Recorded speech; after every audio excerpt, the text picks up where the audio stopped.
This is an unrehearsed program. The views expressed are those of the guests and not necessarily those of the producer. Today's topic.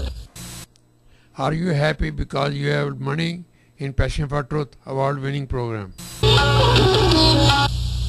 Welcome to another edition of Passion for Truth. Two new surveys, including the world poll, have thrown up a lot of fresh data on the world, really, how the world really feels today. And they conclude that there is a link between wealth and happiness. Is that all needed to make you happy? What about other things in life that make you even happier? We'll ask our panelists next. And Buwalda Director, Jubilee Campaign and Honored Justla International, PC, Dr. Amarjeet Singh, Director, Voices for Freedom, also a columnist for several newspapers. Retired Ambassador Jonathan Dean, Advisor on International Security Issues, affiliated with the Union of Concerned Scientists. And Fred Peterson, Defense and Counterterrorism Advisor.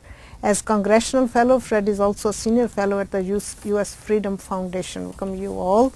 A link between cash and contentment, and I have some doubt about some of the studies that are being analyzed. When you consider countries, developing world countries, what makes people content, you're talking about basic human life needs that they're trying to seek to meet, and contentment is once those are met. That seems to be on a surface, a very surface basis.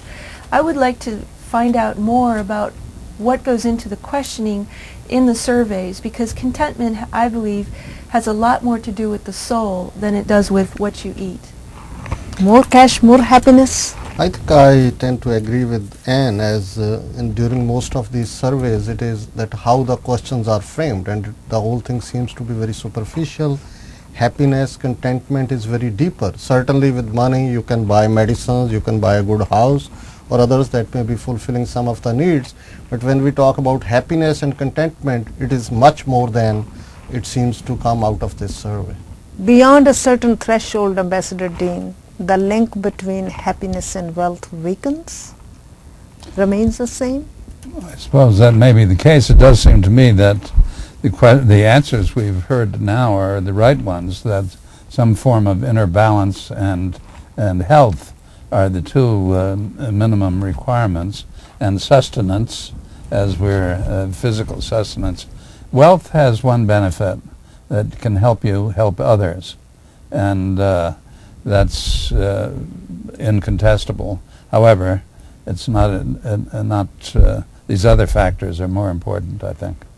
What other factors are more important, Fred? Well, there's a old saying, I've been rich and I've been poor, rich is better. And I think that there is a natural inclination in every human heart, as part of our common genetic programming, to aspire, which means reaching up to be more than what we are. That is both materially and spiritually. Unfortunately, sometimes I think the material can certainly interfere, and does interfere, with spiritual contentment. Contentment is not necessarily material satisfaction. It's a calmness within the self that sometimes material scorekeeping gets in the way of. I think the long and the short of it is that we're human beings that are made of both aspiration to spiritual contentment and material gain.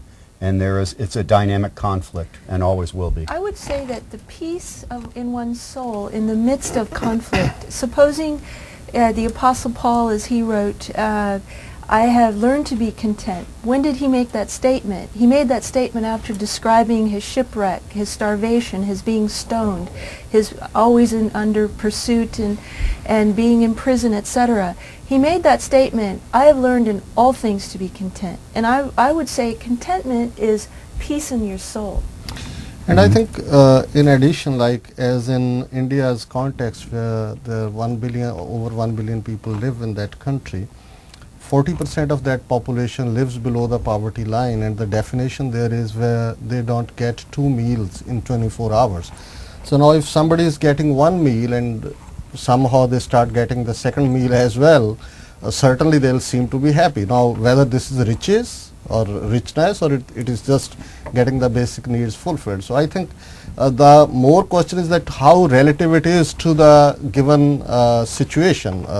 To my mind, richness will be where you have extra wealth beyond your normal needs, and certainly if that section may be analyzed or maybe asked about that how that extra wealth has added to their happiness, it may make more sense. But even surveying in India and saying, oh, now people here are more rich and they are more happy, I think it's too superficial. Well, in countries like India, China and Russia, the gap between the happiness that political leaders express and the general population is very, there is a wide gap. The general population is not as happy as the elite and the political leaders. How do you explain that? Well, I think anytime you look at a political sense, you're looking at whoever's in power is going to claim to be happy and the people happy, and whoever wants to be in power is going to say, "This, we're in the most miserable of conditions." That's politics.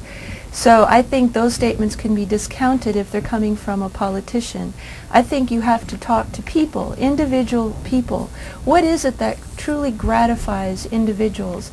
You know, I'm from the Midwest originally, and you know, you don't aspire necessarily to have the biggest mansion on the block. What you want to do is to have a generous giving, you know, the civil interrelationships of neighborhoods and friends, and you have I think a satisfaction, a contentment where, you know, having been in the Washington, D.C. area now for 15 years, it's a completely different thing. Your contentment is not necessarily in who your neighbors are and how well you're interacting with them. It's not necessarily relationship. And I think you can get that, and I think it's available in this area. And I would say for myself, it's through my church. I think to add to that, we have a term that we use within our family to describe children, some children growing up within this area, and we call them slurks, spoiled little rich kids. That, well, Absolutely. that are filled with material things Yes. and are given beyond all rational need. They, I find, are profoundly not filled with contentment, are seeking something, and their parents are also. So certainly material things and material comfort, we do aspire to improve ourselves materially, but there does come a point when those material possessions certainly interfere with spiritual contentment. And I think referring to the politicians in countries like Russia, China or India, if we may be looking at some other surveys, corruption, and if they are ripping the common people of their labor, hard-earned money, and they are sitting in Delhi or Moscow or Beijing, they are getting kickbacks with the arms deal with Sweden or France or UK, they must be very happy as their sons and daughters are studying here in the United States. Their money is going into Swiss accounts, and in Delhi they are sitting very happily and saying, oh, India is becoming very prosperous and we are happy. So I think considering from a common person's perspective, certainly as one of the Gandhians in India, Mr. Vinoba Bhave, who was a great man, he said once, and his quote is, with money you can buy a house but can't buy contentment. With money you can buy food but can't buy hunger. You can buy beautiful beds but can't buy sleep. So I mean, when it comes to such things, they are inner traits, and certainly they come with the contentment of the soul and introvert satisfaction of the mind. Yeah, I think these figures are suspect in terms of their accuracy. When I think of the, in particular, the Chinese that I talk with, their interest above physical sustenance is this problem of corruption and the maluse of authority by the officials. And that's the national disease. They all think of it. That prevents their happiness. Well, Fred, America is a rich country and it has been rich for decades, but